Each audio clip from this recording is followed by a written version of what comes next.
Saludamos al ingeniero Fernando Salinas, ingeniero eléctrico, experto en este tema, presidente del Foro Energético de Ecuador.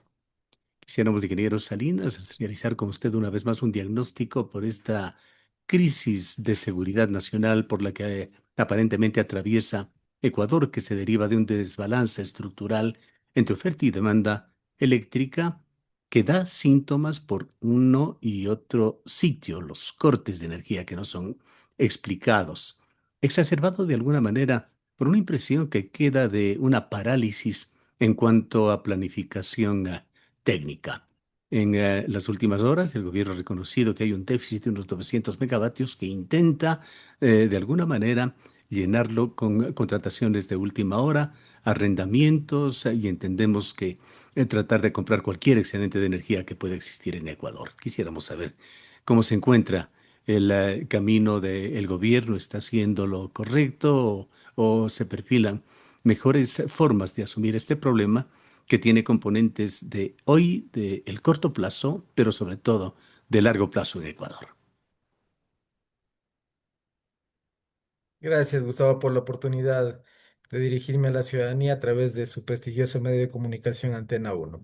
A ver, yo creo que existe, digamos, o por parte del gobierno nacional existe, digamos, en estos últimos días, la voluntad de realizar contratación de generación térmica por alrededor de 1.000 megavatios de termoelectricidad, como ha sido anunciado, en vista de las futuras necesidades urgentes que tenemos para afrontar el próximo estiaje que comenzará en septiembre de este año y durará hasta marzo del año 2026, y dentro de un ambiente ya anunciado de futuras posibles sequías e inundaciones en el país. Es decir, el factor climático en el año 2026 va a ser, y principios del año 2027 va a tener características de lo que se denomina un super niño. Esto es un fenómeno meteorológico, ¿no es cierto?, que se presenta cíclicamente cada ciertos años, que calientan las aguas del Pacífico y que causan lluvias realmente devastadoras, como ha sido en el pasado en la región litoral o costa, y también en ciertas zonas localizadas del país. Por otra parte, producen sequías. Entonces, se prevé que vamos a tener un año difícil desde el punto de vista climático, meteorológico, y por lo tanto yo creo que es bienvenido ese pronunciamiento del gobierno nacional en la contratación de esta nueva infraestructura que tiene como objetivo asegurar el servicio eléctrico. Ahora, lo que cabe como duda, ¿no es cierto?, son los plazos. Tenemos apenas, estamos abril, ¿no es cierto? Eh, tenemos unos escasos meses para que estas obras estén listas y que se encuentren funcionando, dotando de energía al Sistema Nacional Interconectado. Es decir, tenemos una carrera contra el tiempo, y más aún cuando también el sistema de transmisión ya tiene una cargabilidad, especialmente en la zona del Guaya, Santa Elena, que hemos visto, ¿no es cierto?, cómo se han producido estos cortes de energía justamente por restricciones de las líneas de transporte y por la capacidad que ya tienen copada los transformadores de las subestaciones. Es justamente un tema que nos llama a la reflexión sin ser expertos. Ustedes, los expertos, lo tienen con mayor claridad. 1.000 megavatios para alcanzar autarquía, considerando que la demanda crece aproximadamente un 5% anual. ¿Resulta realista pensar que el Estado puede incorporar, si lo hace secuencialmente, una central mediana cada 12 meses bajo el actual esquema de contratación pública?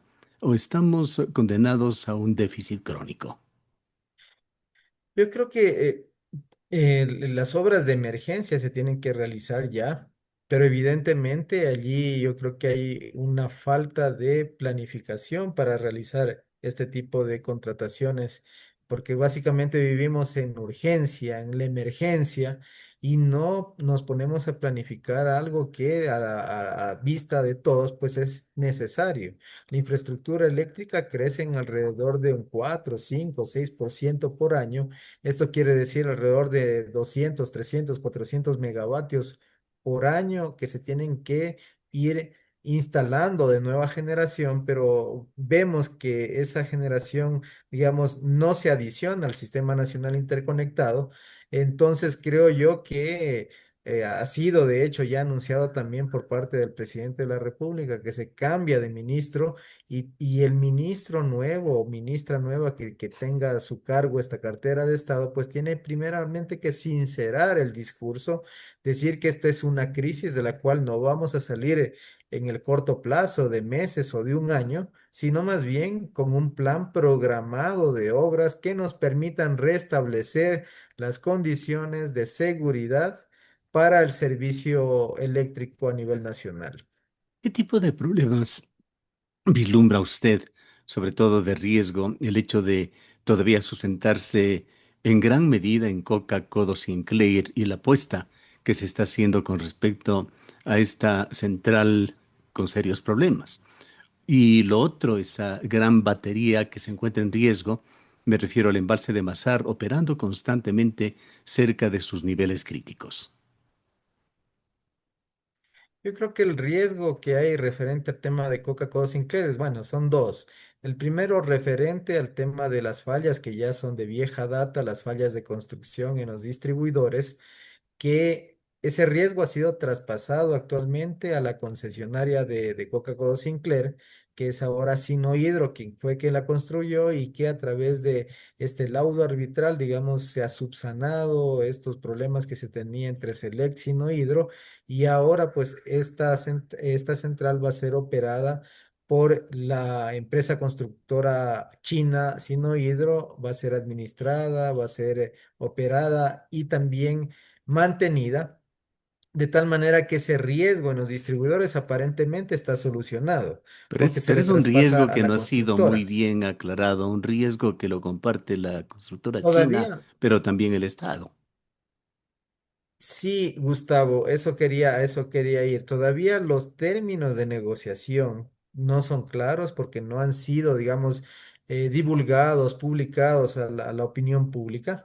Primer tema. Pero lo que más, digamos, sí preocupa es el otro riesgo, que es realmente el más grande, que es el avance de la erosión regresiva en el curso del río Coca, que está a escasos 3 kilómetros casi de la captación de aguas de la central Ujú. Coca-Cola Sinclair. Y es ese Ese riesgo riesgo el que es de un alguna riesgo, manera digamos, los empresarios chinos han dicho que ellos no lo asumen, que eso es riesgo del eh, Estado. sí, lo que pasa es que hay que entender que este fenómeno de erosión regresiva no es causado por la construcción de la central, fue una consecuencia de que se eclosionó o que, digamos, se destruyó parte de lo que en ese entonces era una cascada de carácter natural y luego de eso pues vino este fenómeno de erosión regresiva. Y por lo tanto, pues ese fenómeno no se lo podía traspasar a la empresa Sinohydro. Entonces, es claro que allí hay un riesgo, pero que tiene que ser asumido de alguna manera por alguien. De hecho, el Estado ha hecho algunas obras en el curso del río para ralentizar esa erosión regresiva y poder garantizar de alguna manera que este fenómeno no vaya a avanzar hacia la toma de aguas que realmente pues imposibilitaría a futuro, si es que esto sucedería, la generación de electricidad en esta central de generación. Son riesgos reales que eventualmente podrían presentarse en cortos plazos. Yo diría que no tanto en el corto plazo, pero sí, porque ya existe este muelle o este dique permeable, digamos que va a ralentizar este proceso. El tema es que Coca-Cola Sinclair ha sido traspasado la administración, la gestión a esta empresa china y se ha firmado por 25 años.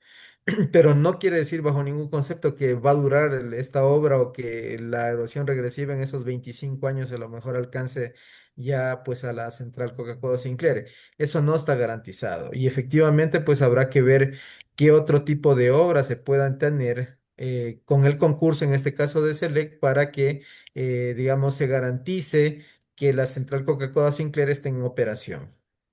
¿Y qué grado de confianza le genera a usted como experto las centrales de Paute y de Masar, trabajando, como indicaba previamente, por lo general en sus niveles críticos? Sabemos que cuando manejamos cualquier tipo de de equipo eléctrico, cualquier motor, y lo hacemos trabajar a full, como se diría coloquialmente, se lo pone en riesgo.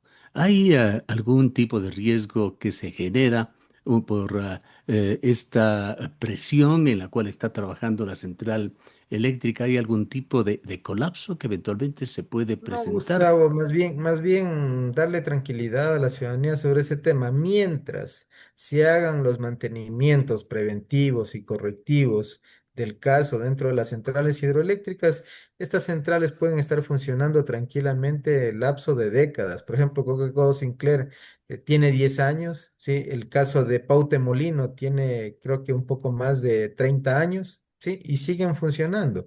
Se Ujú. cambian piezas, se hace el mantenimiento y luego de eso, pues estas infraestructuras están justamente funcionando 24/7 los 365 días del año mientras se realizan estos mantenimientos. Claro está, tienen que parar mientras se realizan estos mantenimientos y por lo tanto, pues se hace una programación del mantenimiento y eso lo hace el Centro Nacional de Control de Energía, el CENACE. Ya, es decir, que esa es una base firme, sin ningún tipo de Por duda, para el supuesto. suministro de Ecuador. Así es, siempre que estén con el mantenimiento al día, estos equipos van a estar generando siempre energía. Ya. Ahora, estos planes que proponen invertir 700, 900 millones de dólares entre arrendamiento y compras, ¿cómo se justifican técnicamente priorizar la repotenciación de centrales, algunas de ellas ya bastante viejas en Ecuador, Esmeraldas, Huango Polo, en lugar de un salto tecnológico hacia ciclos combinados más eficientes?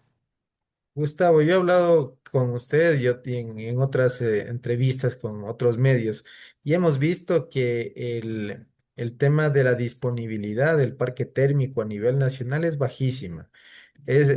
Tenemos instalados alrededor de 1.800 megavatios de potencia de generación térmica y de ellos la mitad, el 50% se encuentra indisponible, pero no un día, no 2 días, sino años. ¿Sí? Entonces, ¿qué quiere decir esto? Que básicamente tenemos solo 900 megavatios de energía térmica, pero tenemos 900 en libros. Eso a alguien que toma decisiones, por ejemplo, en tema del ministerio o presidencia de la República, le hace confundir como que si realmente tuviéramos esa cantidad de mil Como ochocientos si fuese megavatios solamente cuestión de disponibles. encenderles. Exactamente, pero no es así. Estas centrales ya prácticamente han entrado en obsolescencia tecnológica, tienen alrededor de 40 años y hasta más. Entonces necesitan justamente lo que yo proponía era dar de baja a esos activos. Ya, por ejemplo, activos que cumplen más de 40 años de generación térmica ya tienen que estar, discúlpenme, en el museo, ya no tienen que estar generando por algo que usted muy bien señalaba. Hoy existen equipos de alta disponibilidad y de alta eficiencia en generación térmica. Hace 40 años la eficiencia, por ejemplo, no existían los ciclos combinados. Ahora, por ejemplo, de una unidad térmica de energía, pues podemos aprovechar alrededor del 60%. Antes apenas aprovechábamos el 35% de la energía. Es decir, allí hay un gap importantísimo de eficiencia que se traduce también en costos. Es decir, es mucho más barato, por ejemplo, generar con ciclos combinados que con generación abierta como era hace unos 30, 40 años. Entonces, desde ese punto de vista, se justifica que se rente energía o que se traiga, digamos, se compre equipos nuevos que se repotencien nuestras centrales térmicas, aunque sea de carácter emergente, porque tenemos básicamente pocos meses para iniciar el nuevo estiaje con todo este aditamento que le decía que es posible que se presente un fenómeno del niño, pues prácticamente con consecuencias devastadoras. Como usted decía, es bueno escuchar a las autoridades, por lo menos con la decisión de hacerlo, pues el costo de la inacción puede ser mucho más oneroso, como sucedió en el 2024, año Por en el cual por estimaciones supuesto. conservadoras hablaron de pérdidas del orden de 1.000 millones de dólares. Por supuesto, se hablaba del alrededor de unos 1.200 millones de dólares en pérdidas para el sector industrial, comercial, esencialmente, ¿no? Entonces, eso que significa competitividad para la industria, eso que significa confort para el ciudadano común, es lo que está en juego en este momento. Estas contrataciones rápidas que quiere hacer el gobierno, nacen también o vienen con malos antecedentes. Los casos Progen, Austral, que todavía se están ventilando y que fueron manejados, pero de una manera realmente deplorable por el gobierno, sobre todo desde el punto de vista de entregar dinero sin garantías. Sí, realmente allí hubo una estafa para el gobierno ecuatoriano a través de la SELEC. La SELEC ha interpuesto juicios, ¿no es cierto?, tanto en Ecuador como en Estados Unidos, y eso se encuentra, digamos, dentro de las decisiones de los jueces, pero muy difícilmente, creo yo, se va a recuperar alrededor de 140 millones de dólares que se dio en anticipos a Progen y Austral Technical Management. Allí tienen que dar lecciones aprendidas. Las lecciones aprendidas son que, por ejemplo, se tiene que tratar con empresas serias, con empresas solventes desde el punto de vista financiero, económico y técnico, con empresas que ya tengan un recorrido, no con empresas, digamos, que han sido creadas hace pocos meses, y eso va a garantizar que las contrataciones pues tengan una feliz realización con centrales que ya entreguen generación al Sistema Nacional Interconectado. ¿Por qué no se habla en Ecuador por parte del gobierno de proyectos de mayor envergadura y de mayor alcance? Ayuriquín, que usted ha mencionado en algunas ocasiones, o el proyecto Santiago, un proyecto de el orden de lo que costó aproximadamente Coca-Cola Sinclair. La verdad es que no podría responder esa pregunta. Lo que sí podría decir es que estas obras son necesarias. De hecho, estas obras, por ejemplo, Santiago está dentro del Plan Nacional de Electricidad. Muchas de las otras centrales de generación, especialmente aquellas que están en la cuenca occidental, deberían priorizarse como generación hidroeléctrica. Claro está, también está Cardenillo, que es parte del complejo hidroeléctrico Paute, y otras obras, por ejemplo, como Tortugo, El Tigre, etcétera, que están en la cuenca del Guayabamba. Todas estas obras, o más bien dicho, proyectos de generación hidroeléctrica, tienen que ir en una estrategia de compensación de la hidrología entre la cuenca occidental y oriental para justamente tener un poco más de seguridad en el suministro, porque en esa complementariedad hidrológica, pues, eh, estaría la garantía de que el servicio eléctrico va a estar, digamos, con suficiencia todos los días del año. Podríamos pensar que estas omisiones eh, son consecuencias de lo que usted mencionaba al inicio de este diálogo, una ausencia, una paralización del Plan Maestro de Seguridad Energética. El plan existe y todos los gobiernos hacen una revisión del plan maestro de electrificación. Todos los gobiernos, digamos, proponen el cómo van a enfrentar la demanda de electricidad y su crecimiento. El tema básico, creo yo, que aquí, digamos, está faltando de analizar es que los últimos tres gobiernos, digamos, incluido este, ¿no? Que son tres gobiernos, le han apostado a un modelo de crecimiento de la oferta energética a través del sector privado.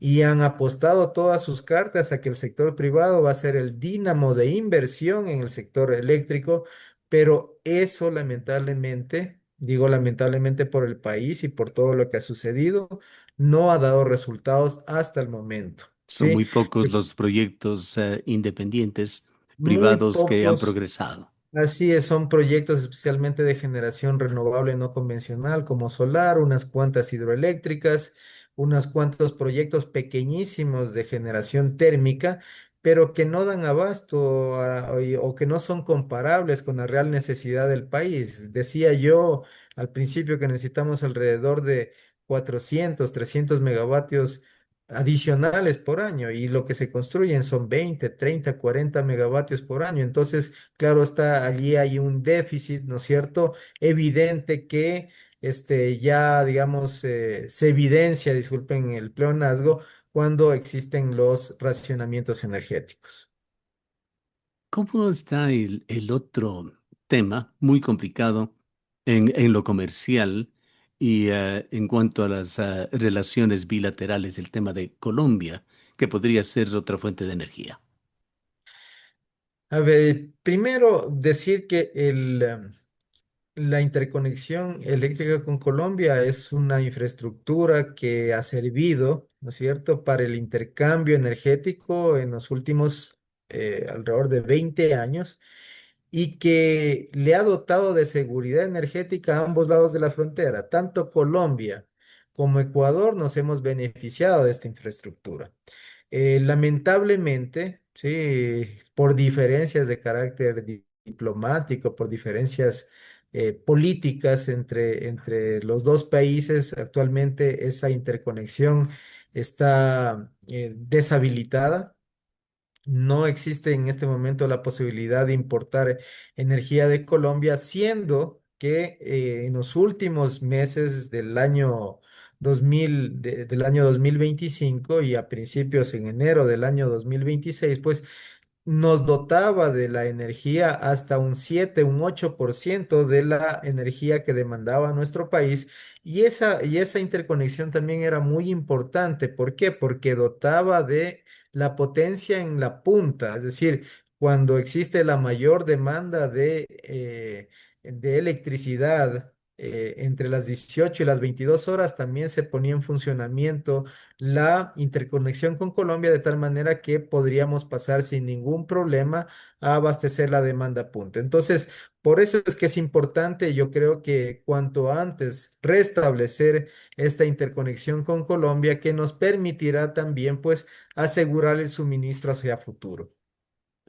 De alguna manera, el foro que usted preside, el Foro Energético Ecuador, que entendemos es una organización multidisciplinaria, una mezcla posiblemente incluso de experiencias que vienen desde el sector estatal con el sector privado, experiencias de tipo académico, etcétera, está realizando el papel de un comité de crisis y ha generado quizá algún tipo de sugerencia sobre cómo Ecuador debe afrontar la coyuntura actual.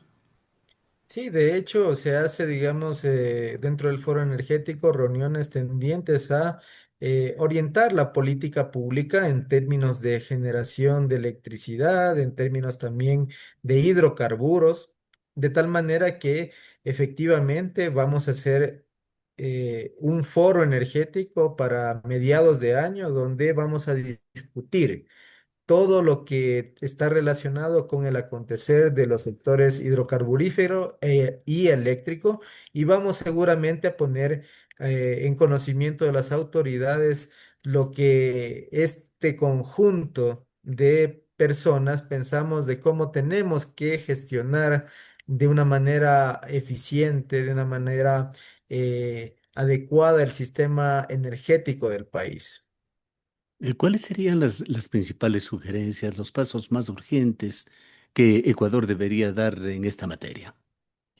En tema de energía eléctrica, básicamente el paso que ya se está dando en este caso de la contratación emergente es el primer paso. Sin generación de carácter térmico, generación firme que no depende del clima, básicamente no podemos seguir en el Ecuador, como le decía yo, con 1800 megavatios en libro, cuando realmente solo tenemos 900 megavatios de carácter térmico. La diferencia, ¿no es cierto? También, o más bien dicho, lo que tenemos que hacer en materia eléctrica también es ir hacia sistemas mucho más eficientes desde el lado del consumo. No vemos todavía una políticas públicas orientadas hacia el tema de eficiencia energética. Yo decía, por ejemplo, que proyectos como cambiar de manera urgente y masiva la iluminación, A iluminación LED.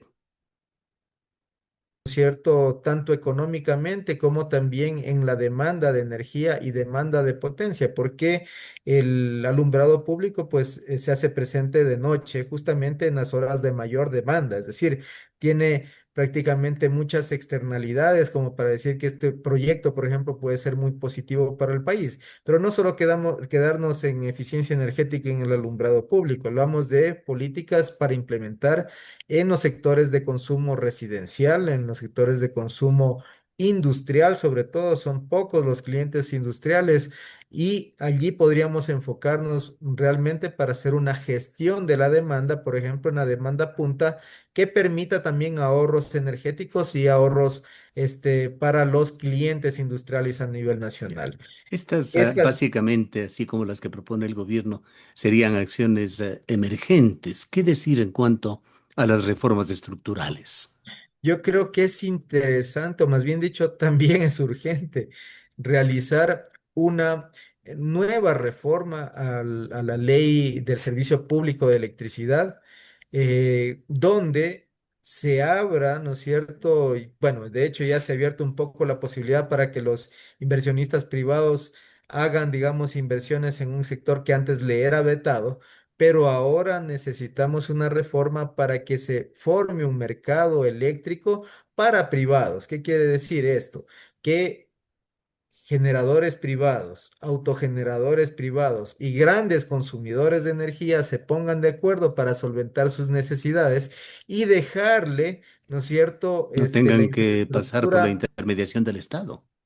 Claro, exactamente. Y dejarle la infraestructura, digamos, de carácter público al Estado ecuatoriano, de tal manera que usted le aliviana las urgentes necesidades de inversión.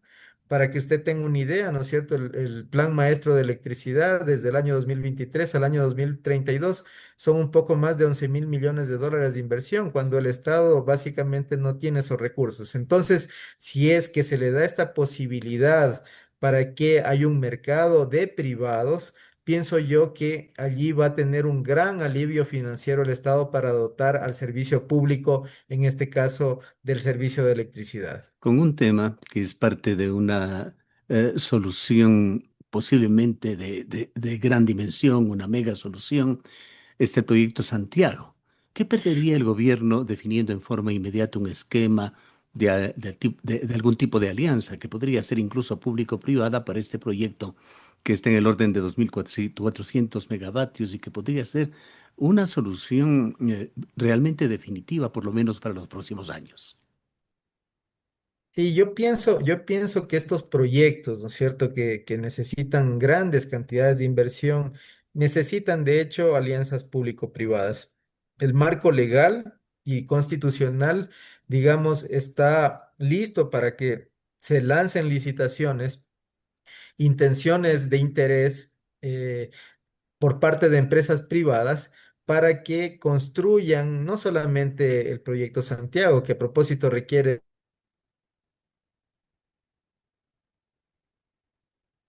de Nillo, los proyectos hidroeléctricos de la cuenca del Guayabamba, que como le digo, hay alrededor de unos 400, 500 megavatios de potencial allí, y otro tipo de proyectos que nos permitan también diversificar nuestra matriz energética, qué sé yo, por ejemplo, estamos hablando de energía geotérmica en Chachimbiro y otro tipo de proyectos, Chalpi, etcétera, que pueden ser lanzados a licitación bajo esquemas de APP, que son alianzas públicas privadas, que pueden funcionar muy bien para este propósito. Bien, el tiempo no nos da para más. Hay razones para preocuparse, pero sobre todo hay razones para que el gobierno emprenda y con gran decisión no solamente los temas urgentes, sino para esbozar, elaborar esas soluciones que den tranquilidad a Ecuador a largo plazo. Quiero Eso agradecerle es lo que mucho por su estamos presencia. esperando, Gustavo, sobre todo que se sincere el discurso a la ciudadanía, decirle que esta crisis no es que se va a solucionar en 1 meses o 2 meses o en un año. Se tiene que exigirle, ¿no es cierto?, un plan programático para que se vaya saliendo de la crisis actual que está el sistema eléctrico ecuatoriano. Bien. Un gusto, Gustavo. Buenos días. Le agradecemos mucho por su presencia. He escuchado al ingeniero Fernando Salinas, ingeniero eléctrico, presidente del Foro Energético de Ecuador.